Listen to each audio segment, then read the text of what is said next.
Regina Madaloso e eu vou fazer uma apresentação para vocês a respeito de um estudo que a gente fez usando os dados do QEDU e investigando escolas nas 5 regiões do Brasil. Antes de eu falar um pouco sobre como foi o nosso estudo, eu queria dizer para vocês que, embora eu seja economista, eu sou professora também.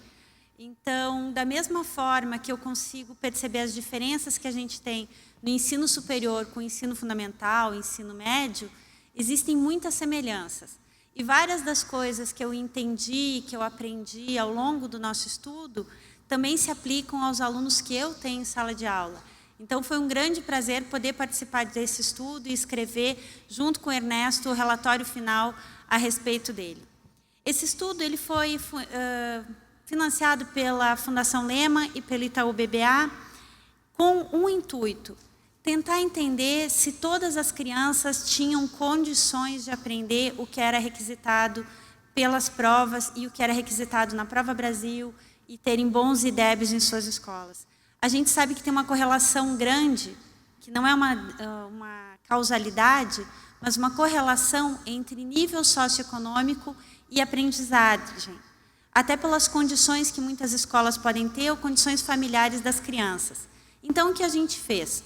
Usando os dados disponíveis, nós selecionamos escolas que tivessem crianças com o nível socioeconômico do 1/4 mais baixo de toda a região. Além disso, 70% das crianças dessas escolas tinham que ter participado da Prova Brasil. Desses 70% que tinham que ter participado, 70% deles tinham que ter uma nota que fosse em nível adequado. E, no máximo, 5% das crianças que fizeram a prova poderiam ter um nível que a gente chama de insuficiente. Além disso, as escolas tinham que ter melhorado de 2007 para 2009 e melhorado novamente de 2009 para 2011. E o IDEB mínimo para participar da nossa seleção foi um IDEB de 6. Com isso, nós selecionamos 215 escolas e dessas 215 escolas, nós dividimos as 5 regiões do Brasil e selecionamos 6 escolas, que são as escolas que eu vou apresentar daqui a pouco para vocês. Essas escolas que nós selecionamos são escolas normais. Elas não têm nada de diferente das escolas que vocês têm na rede de vocês. São escolas com as mesmas dificuldades, com alunos muito parecidos e que, com a oportunidade que a gente teve de visitar, a gente viu que não tem nada de muito espetacular além das pessoas que estão lá. Por fim, o que a gente vai apresentar aqui está dividido em 2 fases. Uma primeira fase de o que fazer. O que a gente percebeu que tinha em comum nessas 6 escolas. Mas tão ou mais importante do que o que, é como isso foi feito em cada uma dessas escolas. E em toda a minha apresentação, eu vou estar focando muito no como fazer, porque o como, muitas vezes, destrói o que. E a gente queria ver como é que as 2 coisas são conjugadas ao mesmo tempo. Então, as escolas que eu vou apresentar para vocês, e eu não consigo ler daqui, eu vou ter que ir mais para adiante. A primeira escola que eu quero apresentar para vocês é a Escola Municipal João Batista Filho. Ela é uma escola que tinha um nível... Eu vou ter que descer, eu não enxergo nada. Desculpa, eu estou sem óculos, eu não estou enxergando nenhum dos números e eu não decorei eles até agora. Então, eu vou descer do palco e apresentar ali embaixo.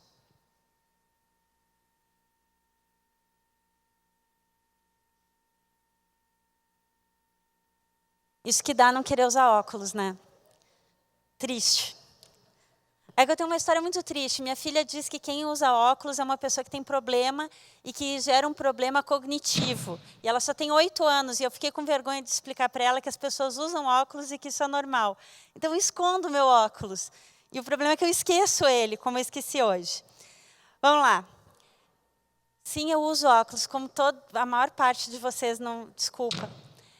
Tem alguma coisa que está dando interferência. Primeira escola, então. Primeira escola que a gente tem é a Escola João Batista Filho.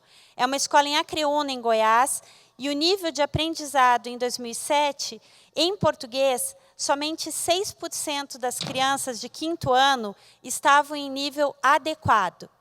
Essa escola, de 2007, em 6%, ela mudou para 2011, para 81% das crianças em nível adequado de aprendizado. Em matemática, era 9% em 2007 e passou para 90% em 2011. Ou seja, uma evolução enorme em tão pouco tempo. A segunda escola que a gente visitou foi a Escola Municipal Professora Suzana Moraes Balém, em Foz do Iguaçu. Essa escola, em 2007, tinha 43% dos alunos de 5º ano com nível adequado de aprendizado em língua portuguesa. E, em 2011, 90% dos alunos estavam em nível adequado. Matemática ocorreu a mesma coisa. 51% de nível adequado em 2007 e 80% de nível adequado em 2011. A terceira escola é uma escola de Palmas, Tocantins, a Escola Municipal Beatriz Rodrigues da Silva. 2007, 22% das crianças estavam em nível adequado em português. 2011, 93%. Matemática, 19% de nível adequado em 2007, 92% em 2011. A Escola Maria Alves de Mesquita, em Pedra Branca, no Ceará. E aqui eu peço que vocês reparem que são escolas bastante normais, que não tem nada de muito diferente. As fotos são as fotos das escolas. 2007, 6% das crianças de 5º ano tinham nível adequado em língua portuguesa e 7% em matemática. Em 2011, 83% das crianças em nível adequado em português e 95% em matemática. Rio de Janeiro, CIEP Glauber Rocha. 2007, 25% das crianças estavam em nível adequado em português, 32% em matemática. 2011 evoluiu para 93% de nível adequado em português e 97% em matemática. Em Sobral, no Ceará também, a Escola Caíque Raimundo Pimentel Gomes. Nível adequado em 2007, 40% em português e 31% em matemática. Em 2011, 90% em português, 98% em matemática. Então, aí, a partir desses dados que a gente investigou, o que a gente percebeu é que existiam algumas coisas em comum entre essas escolas e que a gente poderia explorar durante as nossas pesquisas. Um grupo de pesquisadores foi enviado para cada uma dessas escolas e esses pesquisadores, eles tinham um roteiro a seguir. Eles conversaram com o secretário de Educação, eles conversaram com o diretor da escola, com o coordenador pedagógico, com um trio de professoras, com um grupo de alunos da escola. Eles assistiram aulas durante um dia e presenciaram entrada, saída e parque dessas crianças. Em média, eles ficaram 2 dias em cada uma dessas escolas, tentando entender e conversando para ver o que estava acontecendo. Uma das coisas que a gente viu, que é muito comum em todas as escolas que a gente visitou, é a questão de metas e saber até onde eles queriam chegar. Era sair do subjetivo, do que eu quero ensinar aos meus alunos, do que eu quero que os meus alunos aprendam, para entender, através de indicadores, até onde eu posso chegar. Definindo essas metas, então eles analisavam os pontos fracos que os alunos tinham e atacavam esses pontos para que, a partir deles, os alunos melhorassem. Olhando o resultado das provas, eles reuniam informações que eram as informações que baseavam eles para todas as decisões de dentro da escola e que a secretaria tomava com eles para que as escolas pudessem melhorar ao longo do tempo. Então, as metas, elas serviam como um direcionamento para que eu tivesse parâmetros. E esses parâmetros é que guiavam o acompanhamento com relação ao aprendizado. Aqui, obviamente, talvez alguns de vocês já estão pensando que tem uma questão de bônus. E a gente vai falar mais adiante a respeito de bônus. Sim, a maior parte dessas escolas pertencem a redes que pagam bônus de acordo com o índice de aprendizado dos alunos. E o que eu posso adiantar agora é que, embora o bônus fosse pago com relação ao IDEB conquistado, mais é pelo que o IDEB está indicando do que por ter somente conseguido uma meta. O IDEB é um indicador que a gente tem presente hoje, mas a forma como esse bônus foi pago é que foi muito mais importante para os educadores, para os professores, e que foi o que fez a maior diferença, no fim das contas, para o resultado dessas escolas. A segunda coisa muito importante que a gente viu em todas as escolas, e aqui são resultados que todas as 6 escolas visitadas apresentaram, é o acompanhamento, é estar perto. É estar perto o tempo inteiro, é a secretaria acompanhar as escolas, é o diretor entender seus alunos, seus professores, e esse acompanhamento ser um acompanhamento muito próximo. Então, uma das coisas que chama a nossa atenção, por exemplo, em Foz do Iguaçu, o acompanhamento da secretaria se dava até em entrar em sala de aula e analisar os cadernos dos alunos. A gente sabe que dentro do caderno do aluno tem muita informação importante. E baseado nessa informação do que o aluno estava anotando ali, do que ele estava escrevendo, do que poderia ser feito, a secretaria dava o apoio para as escolas no que fosse necessário. Quando eu estou falando de acompanhamento, eu também estou falando de um acompanhamento de fazer os professores, os diretores, todo mundo da escola, entender para que servem essas provas. O que o IDEB está medindo? Quais são os parâmetros que estão guiando esse resultado? E como é que eu posso mudar esse resultado a partir dessas informações? Como eu tinha que fazer um acompanhamento muito mais próximo aos alunos e às escolas, ocorreu que esses alunos fizeram mais avaliações. Eles foram sendo avaliados ao longo do tempo. E o que a gente percebeu nessas crianças é que elas começaram a lidar com a avaliação de uma forma muito mais tranquila. Ninguém gosta de ser avaliado e ninguém gosta de fazer prova. Mas em algumas das brincadeiras de grupos com as crianças, uma das coisas que eles falavam é: a prova é minha amiga. É minha amiga porque ela me ensina o que eu ainda não aprendi. Ela me diz o que eu não aprendi. É uma visão de prova não como algo punitivo, mas é uma visão de prova como avaliação de como eu posso melhorar. E essa visão foi uma visão passada das secretarias, dos diretores, dos professores, até que chegou no aluno. O aluno era o objetivo, o aprendizado do aluno era o objetivo de todos os professores que a gente entrevistou ao longo do tempo. Ao mesmo tempo, esse acompanhamento ele permite uma coisa muito importante: correção de rumo. Eu percebo facilmente, eu antecipo os problemas que eu posso ter se eu acompanhar de perto o desenvolvimento dessas crianças. Então, eu antecipando, eu corrijo algo que eu não vou levar até o 5º ano para conseguir recuperar um aluno. Eu recupero um aluno antes de ser necessário que eu tenha que reprovar esse aluno. A reprovação é possível, mas ela só ocorre depois de eu ter tentado todos os recursos para fazer esse aluno aprender. Um terceiro ponto de o quê é como essas escolas usaram dados. Como os dados que agora a gente viu ali no QEDU, como podem ser usados, qual foi o tipo de uso dos dados para chegar no resultado. Então, essas escolas em comum tiveram o uso da informação para direcionar todas as ações pedagógicas. Atualização de conhecimento de professor, treinamento de professor, acompanhamento de professor, guiado pelo que estava faltando os alunos aprenderem. Por exemplo, se uma escola detectava problema na alfabetização, como eu faço para ajudar esse professor a ter uma tarefa mais simples, mais fácil de conseguir ensinar os alunos dele? Quem é o professor que melhor faz isso e que eu posso usar para que ele possa ensinar os outros professores e que eu possa evoluir com esse indicador? O apoio era um apoio entre professores, então usando o professor como auxiliar para um outro professor, e o apoio também era entre alunos. Algumas escolas mostraram para a gente iniciativas onde os alunos que estavam indo muito bem ensinavam e ajudavam os alunos que ainda tinham dificuldade. Então, eles mostravam para esses alunos a possibilidade de aprendizado.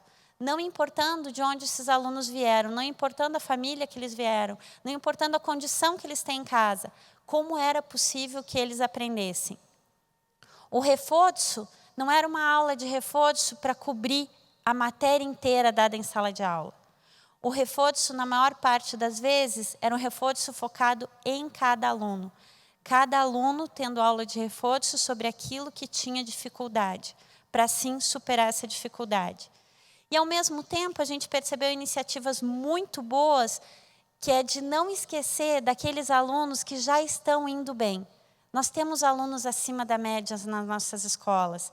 E se a gente esquecer desses alunos muito bons e focar só nos alunos que não estão aprendendo, pode desestimular esse bom aluno a continuar se esforçando.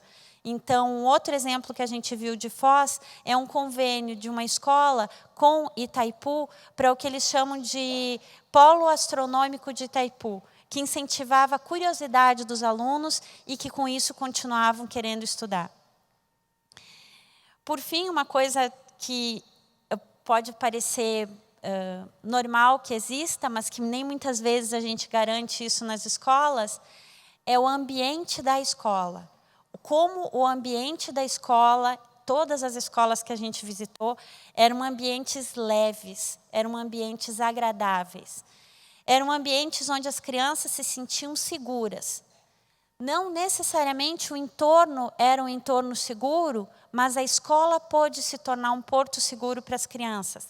Dentro da escola, a criança sentia segurança. Nem todas as escolas visitadas têm um segurança que proteja a escola, mas a garantia da segurança dentro da escola era vital. Existia também em algumas das escolas visitadas o apoio de equipes multidisciplinares. Então, uma fono, um assistente social, para ajudar em coisas que muitas vezes não são problemas pedagógicos diretamente do aluno, mas são coisas que ele carrega e que estão interferindo no aprendizado dele. As escolas visitadas têm em comum uma rotina que é uma rotina de pontualidade e de frequência. E vale para todo mundo. Vale para os alunos, vale para os professores, vale para todos os funcionários. Uma rotina estabelecida que todo mundo conhece. Uma das escolas que a gente viu a foto ali, os alunos fazem fila e a fila é completamente organizada. Em outras escolas a gente não via muito fila, mas a gente via que os alunos sabiam para onde eles tinham que ir, o que eles precisavam fazer, qual era o horário de fazer cada uma das atividades. As escolas ofereciam também, em grande parte, atividades extracurriculares, que em grande parte eram esportes, mas também podiam ser clube de leitura, incentivar algo que as crianças tinham muito interesse e acompanhar essas crianças nessas atividades fora do horário da aula. E aí o que a gente percebe é o que todo professor gosta de ter em sala de aula. Alunos que têm prazer em aprender. Essas crianças perceberam o quanto o aprender poderia modificar a vida delas. E aí elas se interessaram. E aí elas se mostravam alegres em aprender.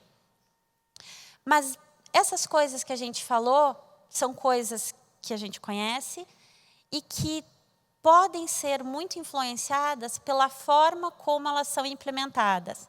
Então, a gente aborda agora o como. Não está trocando. O como fazer essas políticas funcionarem. O primeiro ponto que a gente sabe e que é muitas vezes difícil de fazer acontecer é que o fluxo da informação saia e chegue limpo. Então, essa declaração que a gente colocou aqui, que é a declaração de um professor, mostra o como a tentativa de uma rede tentar acompanhar de perto a sala de aula, se não bem elaborada, pode fazer com que o próprio docente queira se afastar. Se eu ponho alguém a assistir a aula de um professor e essa pessoa não dá o retorno para o professor com o que aconteceu dentro da sala, não somente apontando coisas erradas da sala de aula, mas dando feedback de coisas que o professor acertou. Ele não deve ter errado o tempo inteiro. E mostrando para ele coisas que ele fez e que ele poderia ter feito diferente. E aqui, o poderia ter feito diferente é dar sugestões, é ajudar o docente em como ele pode melhorar. Se eu entro em sala de aula, vejo a aula, aponto os erros e não dou solução nenhuma, como é que eu vou querer que esse docente compre a ideia de que eu tenho uma meta e que ele tem uma meta a cumprir até o final do período escolar dele? Então, esse fluxo de informação é o ponto vital para que a gente consiga vencer as incertezas que os professores e os funcionários têm com relação ao planejamento da própria secretaria. É extremamente necessário que se conheça as escolas, que se conheça as pessoas que estão na escola. Então, muitas visitas, os professores diziam, eu conheço a secretária, ela já foi uma de nós. Ou eu conheço o trabalho que eles estão desenvolvendo, eu entendo de onde ele veio, eu sei o que isso significa. E com isso, as visitas não eram mais uma visita de supervisão para ver se você está fazendo o que eu pedi. Era uma visita de acompanhamento, é uma visita de eu também posso contar com a secretaria na hora que eu estou implementando, na hora que eu tenho uma dificuldade. Criou um clima que a gente identificou como um clima de cumplicidade em toda a rede. É um clima de cumplicidade entre os professores, os diretores e a Secretaria de Educação também. O próximo como é um como que parece que a gente nunca poderia esquecer. É o respeito ao que o professor sabe.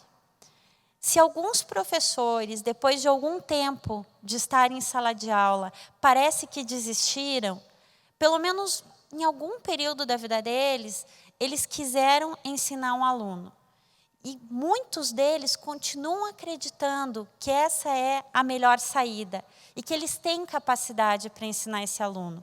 Então, o respeito ao que o professor sabia e a forma como o professor conhecia os alunos que ele estava dando aula foi essencial para que tivesse essa mudança que a gente viu nos números, para que a gente tivesse essa conquista de aprendizado em todas essas escolas. Então, o acompanhamento que a gente vê de rede é um acompanhamento construtivo. É dizer, professor, eu estou aqui do seu lado. Como é que a gente vai fazer para superar esse problema? Onde é que a gente vai atacar primeiro? Qual é a melhor forma de conseguir ensinar o teu aluno? Alguns professores relatam que os livros que eles recebiam não eram livros adequados para a realidade dos alunos. Então, se eles conseguissem juntar as informações que eles viam que os alunos tinham mais interesse, em formato de apostila, por exemplo, foi o que fez a mudança para que esses alunos tivessem interesse em continuar aprendendo. Esse reconhecimento passa também por premiar o professor. E o prêmio, que a gente chama muitas vezes de bônus, ele é fantástico e, ao mesmo tempo, perigoso. Por quê? Porque eu tenho que criar um senso de que ele é justo na hora de ser distribuído. Eu tenho que fazer cada uma das pessoas que recebe entender por que está recebendo, e não necessariamente porque é a melhor escola que está na rede, mas sim porque apresentou um progresso, por exemplo. Eu tenho que entender quando eu não recebo, eu tenho que entender a forma de distribuição e aquilo que foi prometido ser cumprido. Então, na fala dos professores, o bônus é sim remuneração, mas ele não é somente remuneração. Ele é um prêmio pelo bom trabalho, é um reconhecimento pelo trabalho que o professor desempenhou. A fala dos professores está sempre permeada por isso. E alguns deles lembram situações que eles receberam dinheiro, mas que eles não se sentiram reconhecidos, o que não adiantava. O que muito interessa ao professor é o reconhecimento. Essas escolas, embora tivessem várias coisas boas, enfrentaram sim resistência. Na hora que elas começaram a implementar os programas de metas, de acompanhamento, alguns professores, grupos de professores, não acreditavam que fosse possível. Foi necessário que se tivessem lideranças dentro da escola, grupos que movimentassem os outros professores para que isso fosse conquistado. A gente chama essas pessoas de multiplicadores. E o que eu posso dizer para vocês é que não é necessário que seja uma pessoa brilhante como líder. Eu preciso de pequenas lideranças, pessoas que se apoiem, pessoas que acreditem que o aluno possa aprender e que, ao acreditar na capacidade desse aluno, continuem investindo no aprendizado dele. E que aí eles vão mostrando, via exemplo, via convivência, o como é possível mudar a situação da escola. Em comum, essas 6 escolas têm uma alta expectativa a respeito do aluno. E vários estudos já mostravam que a expectativa do professor influencia o resultado do aluno. Dessa vez, a gente conseguiu ver na prática que realmente é verdade. E tão importante quanto tudo isso é o apoio que essas escolas tiveram de toda a comunidade. A comunidade aqui significa Secretaria de Educação, prefeitos ou prefeitas, pais de alunos, em torno da escola. Era necessário que todo mundo entendesse como o resultado dessa escola interferiria na vida deles. Então, com relação aos pais, por exemplo, era extremamente importante que eles comprassem que os alunos poderiam aprender. É necessário contar com o pai para que o pai faça com que a primeira mão o aluno vá para a escola, que dê apoio em casa, que o pai consiga acompanhar. Muitas vezes o pai não sabe que o aluno está aprendendo. Ele não aprendeu, mas ele pode dar o apoio para que o aluno aprenda, ensinar o pai a apoiar o próprio filho. E isso tudo foi muito parecido em todas as escolas que a gente visitou. A boa notícia que a gente viu nesse estudo, eu acho que a melhor notícia, é que essas escolas não são perfeitas. Essas escolas não têm aquele nível de perfeição que a gente cobra, que elas fazem tudo certo. Elas têm diversos problemas, como a maior parte das escolas que a gente tem. Mas mesmo sem fazer 100%, elas fazem o que é necessário para garantir que os alunos aprendam. E isso foi a melhor coisa que a gente poderia ver, porque aí a gente consegue garantir que mais escolas repliquem esses resultados. E, ao mesmo tempo, a gente teve má notícia. A má notícia é que essas escolas dependem de continuidade. E que, obviamente, por serem escolas públicas, elas estão sujeitas a mudanças na gestão e que mudem completamente o rumo do que elas estão fazendo. Então, restou para a gente imaginar que o que é necessário é que a gente continue acompanhando e cobrando para que essas escolas tenham resultado. Escolas que já têm resultado bom e escolas que ainda não têm, porque a gente sabe que pode. Tem que cobrar em como chegar lá. E eu acho que se a gente chegou aqui, ou se a gente entrou nesse estudo duvidando que fosse possível que os alunos aprendessem, o que esse estudo mostrou para a gente, que eu espero, se vocês tiverem oportunidade de ler, é que é possível que esses alunos aprendam, independente do nível socioeconômico dele. E que com isso, se a gente conseguir cobrar que essas escolas ensinem, que essas escolas tenham condições de ensinar esses alunos, vai ser possível a gente melhorar a educação dos nossos alunos. Eu quero encerrar a minha apresentação, antes da gente ir para o debate, apresentando um pequeno vídeo que vai mostrar para vocês um pouco do ambiente que foi pesquisado. Pode soltar o vídeo.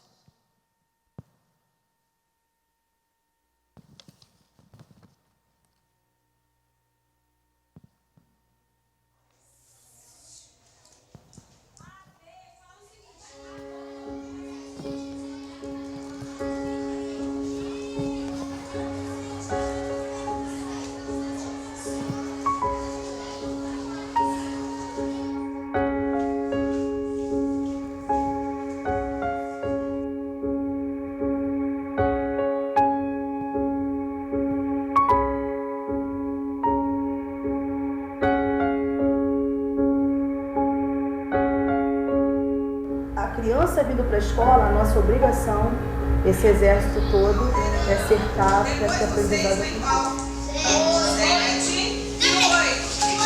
A educação no Brasil sempre foi muito subjetiva e nós aqui tentando transformar essa coisa subjetiva em algo objetivo. Se nós estivermos bem em outros indicadores na aprendizagem e não estivermos bem, não vale de nada para a gente.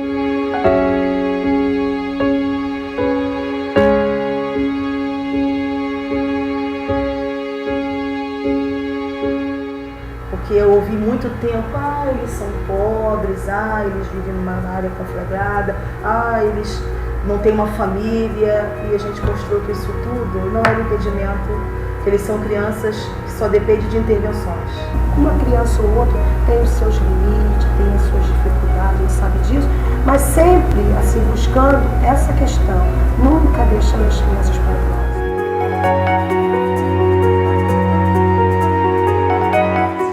É uma sala que ajuda os alunos que têm um pouquinho mais de dificuldade para raciocinar o conteúdo que a professora passa, a serem um pouquinho mais rápidos, raciocinar um pouquinho mais rápido. Como uma criança com fome vai chegar em casa, vai estudar? Não vai. Todos nós fazemos escola, nós entendemos o quanto é importante ensinar a criança bem. O primeiro passo é fazer com que a criança acredite. Ela tem que confiar nos professores e ver que aquilo é importante para ela. Que a criança tem que estar aqui na escola. Que estando na escola, ela vai aprender alguma coisa importante para a vida dela. Sempre existiu formação. Sempre existiu material didático. Mas quando se ia olhar os resultados de aprendizagem dos alunos, parece que tudo isso ia pelo ralo abaixo. E aí a gente começava a se perceber o que é que acontece, que da instância da secretaria até chegar lá na sala do aluno, tudo se perde. Né? Tem um mistério nessa história. E aí nós percebemos, é porque muitas das vezes a secretaria quer fazer o que não pode nem deve fazer. Né? Só quem pode e deve fazer é na escola, é lá que as coisas acontecem, é lá que os personagens estão, são lá os grandes atores. Então, nós instituímos a escola como o grande palco das decisões e das coisas que podem acontecer.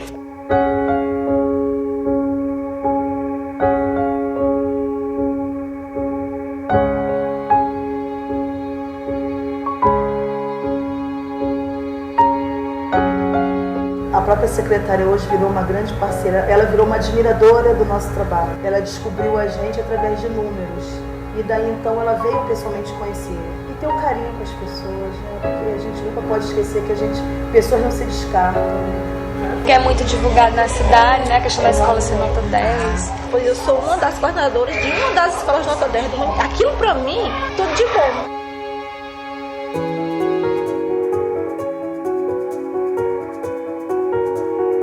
A educação é feita por pessoas que queiram fazer a diferença. Quando você quer fazer a diferença, você faz. Dia 25 eu vou ter uma reunião lá no gabinete para a gente saber quais são as coisas que a gente está fazendo, para deixar marcada, né? E alguém vem ver porque a gente mereceu ser justo. Quando eu abro o ano, eu faço uma grande reunião com todos os pais, eu já abro o ano assim. E durante aquela semana, que é a primeira semana de aula, os pais vêm para dentro da escola assistir às aulas. Então, é possível fazer educação de qualidade boa no Brasil. Aí, ó, beijos pra todo mundo de vocês, tá? Muito obrigada. Beijo pra você também.